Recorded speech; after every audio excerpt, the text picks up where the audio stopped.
افغانستان کی جانب سے 3 چائنیز شہریوں کی ہلاکت کے بعد چین نے ناظرین کرام افغانستان کو بڑا جھٹکا دے دیا۔ جی ہاں، چین نے ناظرین کرام افغانستان میں اپنا تمام آپریشن بند کرنے کا اعلان کر دیا اور فوری طور پر اپنے شہریوں کو افغانستان چھوڑنے کا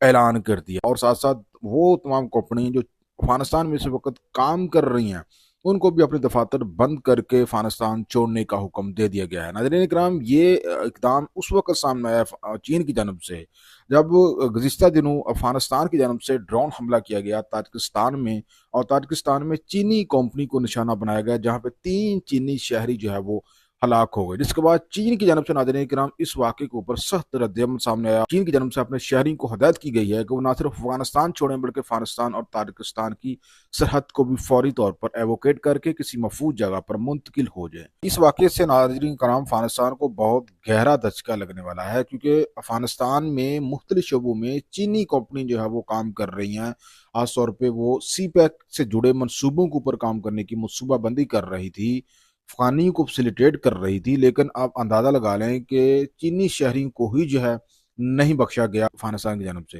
لیکن افغانستان کی حکومت نے اس واقعے کی مذمت بھی کی ہے اور انہوں نے اس سے اظہار لا تلقی بھی کی ہے۔ وہی ناظرین کرام، اب یہ بات واضح ہو چکی ہے کہ افغانستان کا جو بیانیہ تھا کہ جی پاکستان کو ہی افغانستان سے مسئلہ ہے، افغانستان کے دوسرے ہمسایوں کو مسئلہ کیوں نہیں ہے؟ اب یہ بات تاجکستان میں ہونے والے اس واقعے کے بعد یہ بات واضح ہو چکی ہے کہ صرف پاکستان کو نہیں، اب دوسرے ہمسایوں کو بھی افغانستان سے مسئلہ ہے۔ تاجکستان میں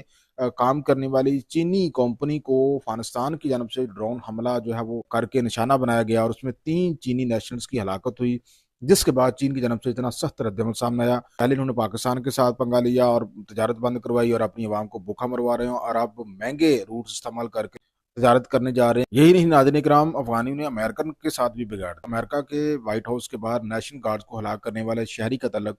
افغانستان سے نکلا۔ اس کے بعد صدر ٹرمپ نے افغانستان کے خلاف سخت کارروائی کرنے کا بندیہ دیا، اور ساتھ ساتھ امریکہ کے دروازے افغانیوں کے لیے ہمیشہ کے لیے بند کر دیے، اور وہ تمام افغانی جو پہلے ہی امریکہ میں موجود ہیں ان کی بھی رجسٹریشن جو ہے وہ سسپینڈ کرنے کا اعلان سامنے آیا۔ اب ناظرین کرام، تاجکستان میں افغانستان کی جانب سے جو ڈرون حملہ کیا گیا اس میں چینی کمپنی کو نشانہ بنایا گیا، جس کے نتیجے میں 3 چینی شہری جو ہے وہ ہلاک ہوئے۔ اب چین نے بھی اپنے شہریوں کو حکم دیا ہے کہ وہ افغانستان کو چھوڑ دیں